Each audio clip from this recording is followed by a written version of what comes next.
If you think you know the full story of human history as told by the Bible, then the Book of Giants will make you question everything you think as it reveals a shocking tale about true history.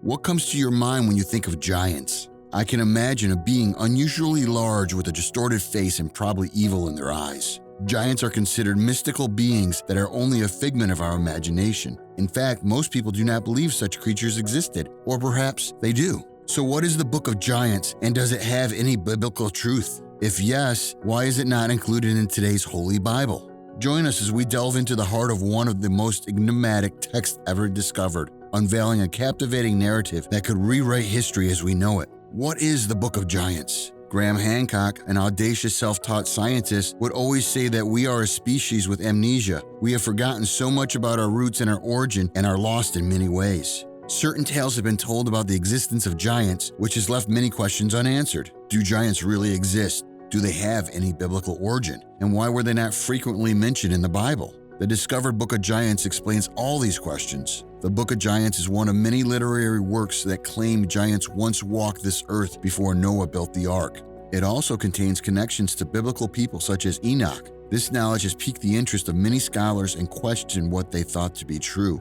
The Book of Giants is a pseudo-epigraphic book written in antediluvian times. In plain English, it's a book not included in the canon as it was written before the flood. It has a storyline similar to the Book of Enoch, another pseudo-epigraphic book. Scholars recognize this book as a true piece of ancient literature, so we might wonder how this book containing ancient history was discovered. Fragments of the Book of Giants were found in 1947 at Qumran among the Dead Sea Scrolls. There is no doubt this book was written and shared before and even after the Great Flood, but it is somewhat difficult to piece together the true story because the full historical version is not available. But you definitely would not expect knowledge-thirsty scholars just to sit idly by and hold their peace. Over the years, scholars have used the discovered fragments within the Dead Sea Scrolls to come up with an interesting fact about giants. What they learned is that there are possibly two versions of the Book of Giants. Along with the Dead Sea Scrolls version, there is also the Manichaean version, the Dead Sea Scroll version. According to scholars, the Dead Sea Scroll version was written in Aramaic, one of the Semitic languages.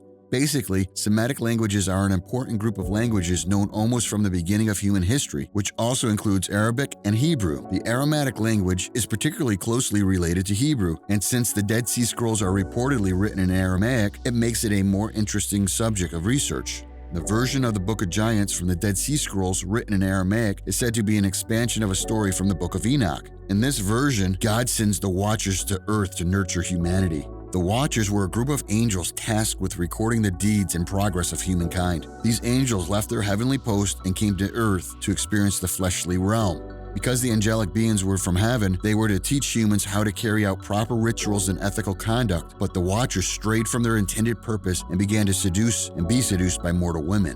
When the Watchers lie with mortal women, they create offspring that look different from other human offspring. These offspring are allegedly called giants, and they spend their lives wreaking havoc on earth. It was recorded that the prophet Enoch tried to mediate with God on behalf of the giants, and unfortunately, his plea was unsuccessful as God sent the flood to wipe the giants off the face of the earth. The Manichaean version is the other version that scholars have confirmed to speak about the origin of the Book of Giants. The founder of the Manichaean religion was an apostle named Mani, who was given credit for writing the Book of Giants. Mani was raised in southern Mesopotamia in a Jewish Christian sect called the Ilkasites. When Mani was 12 years old, he began to have visions. His visions were always absurd, so he had to be excommunicated. Thus, Mani found his own religion. In Mani's version, we find a storyline similar to that of the Dead Sea Scroll, and interestingly, it was written in Syriac, an Eastern Aramaic dialect.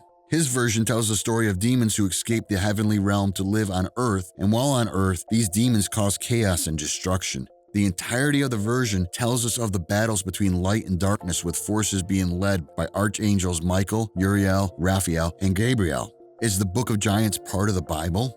Of all the books in the Bible today, there is no Book of Giants. So without question, we know the Book of Giants is not included in the Bible. So rather than asking if the Book of Giants is part of the Bible, it would be more appropriate to ask why not. And scholars as we know them have come up with a suitable explanation to answer that question.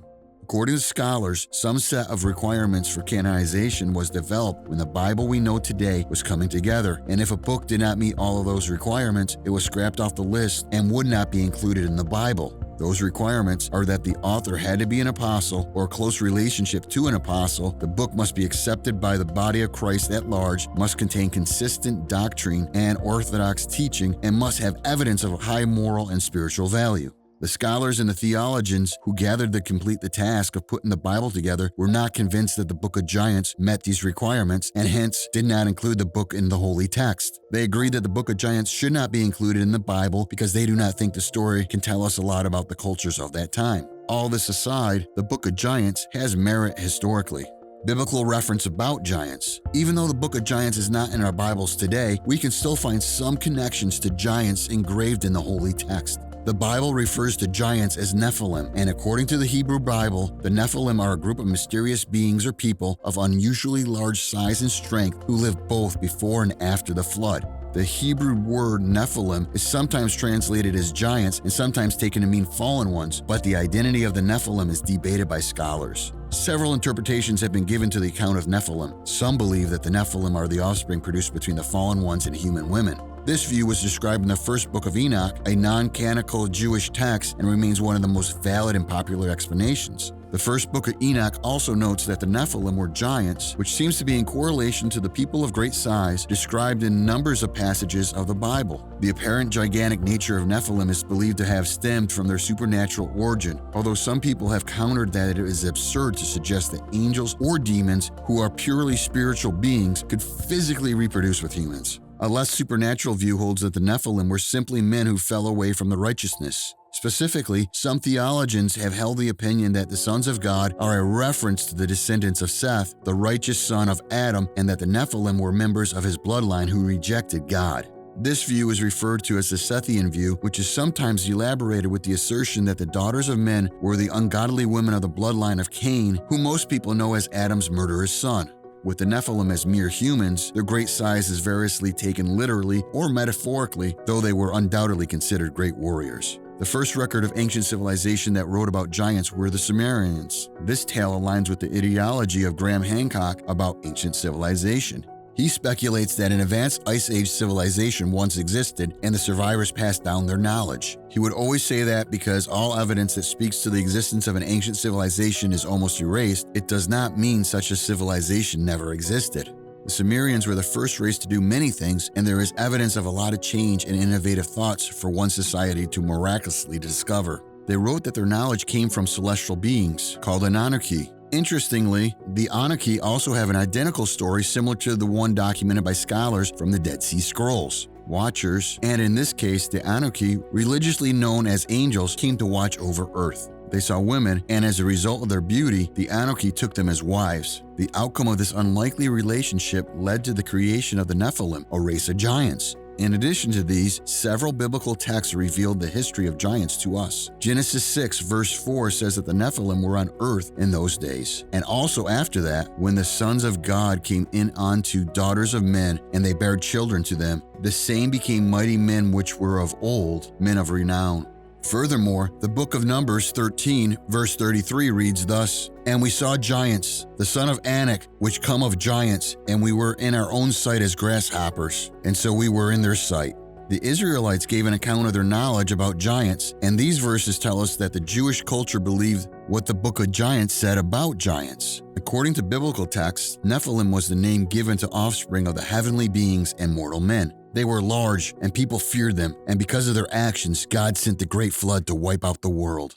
What we have learned from the Book of Giants: we don't know for sure what the people called Nephilim looked like. We do not know their specific behaviors because the Book of Giants was written at a time in history when polytheism and mythology were prominent belief systems. There was a god for everything, and people were superstitious. Apparently, Jewish and Mesopotamian cultures allowed the story of giants to have shreds of truth that would lead people to believe the story. The Book of Giants is not considered an inspired or inerrant work of God. Some believe it is merely a fantastical story linked to another apocryphal book that predates the Book of Giants. The book is one of many explanations for the flood in Noah's time, according to the Bible. Today, the history of giants is merely historical fiction. Although humans are notorious for wanting answers to every question, we are still curious if the history we know about giants is real, and the Book of Giants leaves the door open for all curiosities.